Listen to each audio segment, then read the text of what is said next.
I am here to tell you that the truth is nobody fully understands the challenges of the job of president until you've actually sat at that desk. Everybody's got an opinion, but nobody actually knows the job until you're sitting behind the desk.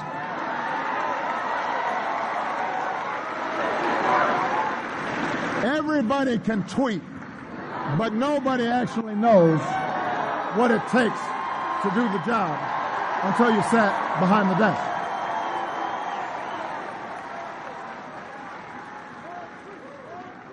I mean, Sasha tweets, but she doesn't think that she's thereby should be sitting behind the desk. Each of these policies, the policies Hillary mentioned, would help working families feel more secure in today's economy. She's actually got a plan. It's actually paid for. You can actually look at it.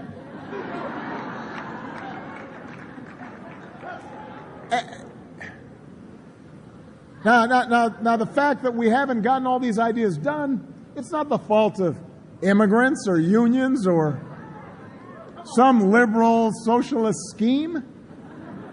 It's very simple. Republicans in Congress and Republican governors have been blocking these ideas for the last 8 years. It's that simple.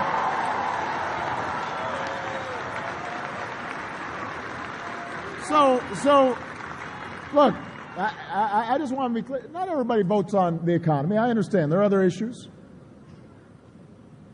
But if your concern is who's going to look out for working families, if you're voting your pocketbook, if you're asking who's actually going to stand up for the guy on the construction site or the guy in the factory or the woman who's cleaning a hotel room or somebody who's really working hard, the working family, if that's your concern, this isn't even a choice, because the other side has nothing to offer you. The other side's got nothing to offer you.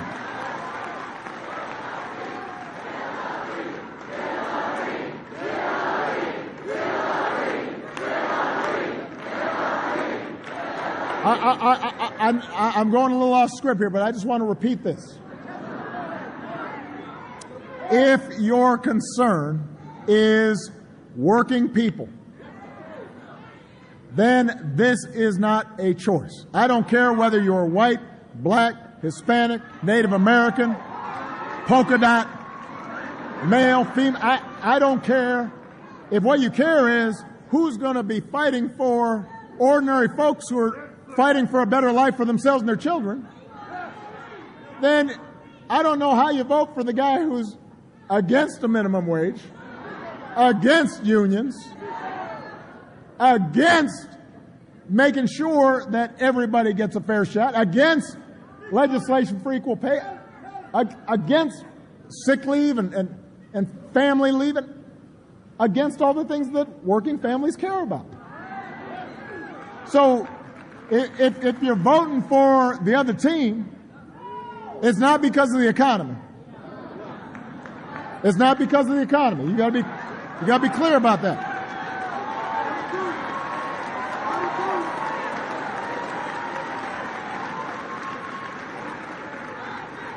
I mean, even the Republicans on the other side don't really know what the guy's talking about.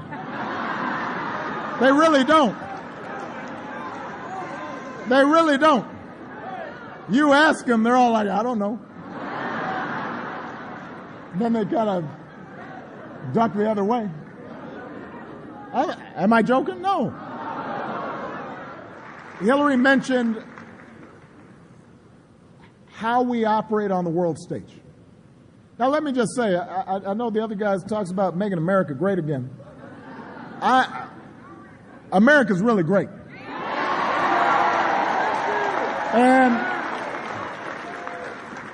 And just the other day, somebody was writing about, wow, when you look at the surveys in the world, turns out that when Obama came in office, the world didn't think we were that great.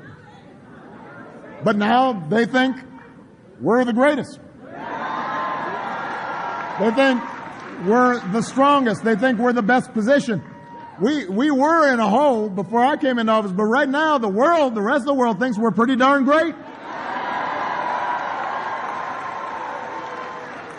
And by the way, you can look that up. That's a fact. That's not like just something I just made up and tweeted. So, there are actually like surveys done. They poll people so you actually know what people think. You don't just assert it. And it turns out that's what they think. You can look it up. Part of the reason of that is because we had an outstanding Secretary of State. Part of the reason is that Hillary understood and continues to understand that just a bunch of tough talk doesn't replace the hard work of diplomacy. A bunch of phony bluster doesn't keep us safe. And she understands we can't retreat from a world that needs American leadership. That's why she offers a smarter approach that uses every element of American power to protect our people and to protect our allies. Unless you're a Native American, somebody brought you here. Somebody came here. You came from someplace else now. So I just want to be clear about that. And not everybody had their papers straight when they came. I'm just saying. And for years, the Republicans who run this Congress, they talk a good game about immigration reform, and then they don't do anything. And now they've picked a nominee whose only plan is to build a higher wall. That's not a plan. No. Hold on a second. I was waiting for this opportunity. Don't boo. Vote. Don't boo. Vote. Booing doesn't help. You need to vote. You can't be reckless. You don't have the luxury of just saying whatever pops into your head. You've actually got to know what you're talking about. You've got to actually do your homework. You can't just kick out reporters. You can't go to another country and if they ask you a question you don't like, just kick them out because you're in another country. You've got to apply steady judgment, even when things don't go your way. You got to make the tough calls, even when they're not popular, and even when they won't pay off right away or increase your poll numbers. You got to be able to handle criticism without taking it personally. You just got to brush it off and get the job done. That's some of what I've learned while serving as your president. That's some of what Hillary's learned as a senator and as a Secretary of State. And that's why I'm voting for Hillary Clinton to be the next president of the United States. So let me, I know I've gone on too long. This is what happens. You haven't campaigned in a while. You start, just enjoying it too much. So let me just simplify this. And let me be blunt. I want to be blunt. Can I be blunt? I'm going to be blunt. Hillary's got her share of critics. That's what happens when you're somebody who's actually in the arena. That's what happens when you fought for what you believe in. That's what happens when you dedicate yourself to public service over the course of a lifetime. And what sets Hillary apart from so many others is she never stopped caring. She never stopped trying. We're a young country, so we like new things. And I benefited from that culture, let's face it. When I came on the scene in 2008, everybody said, well, he's new. They don't say that now because I'm not. But sometimes we take somebody who's been in the trenches and fought the good fight and been steady for granted. Sometimes we act as if never having done something and not knowing what you're doing is a virtue. We don't do that, by the way, for airline pilots. We don't do that for surgeons. But somehow we think President of the United States, yeah, let's just get, I don't know, who's that guy? Come on. And so as a consequence, that means that sometimes Hillary doesn't get the credit she deserves. But the fact is, Hillary is steady, and Hillary is true, and she's been in politics for the same reason I am, because we can improve other people's lives by doing this work. And we don't care about the slings and arrows that are thrown at us, because we know that's how real change and real progress happens, and that we, if we're willing to work hard, can bring about changes that make life better for some kid out there, some senior out there, somebody who's unemployed out there. And it may take more than a year. And sometimes it takes more than a term. And sometimes it takes more than one presidency or even one generation. And yeah, that's old-fashioned. I think she'll fess up to that. But we want people to believe that their government can work and that their president cares. And that every child in this country should have the same chance that this country gave us.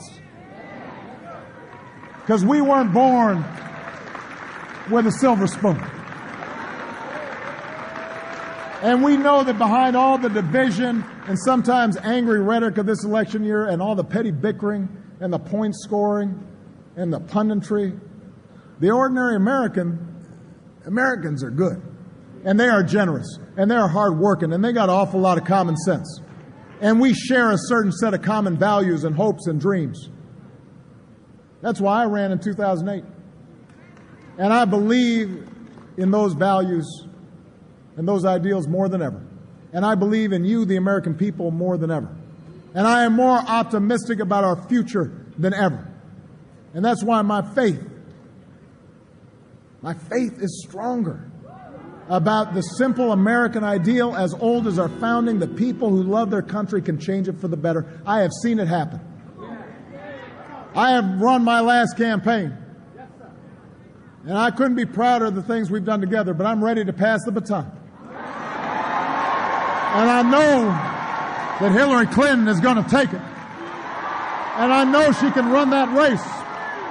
The race to create good jobs and better schools and safer streets and a safer world. And that's why I'm fired up. And that's why I'm ready to go. And that's why I'm with her. And that's why I need you to work just as hard to make sure that Hillary Rodham Clinton is the next president of the United States of America. God bless you, North Carolina. God bless you.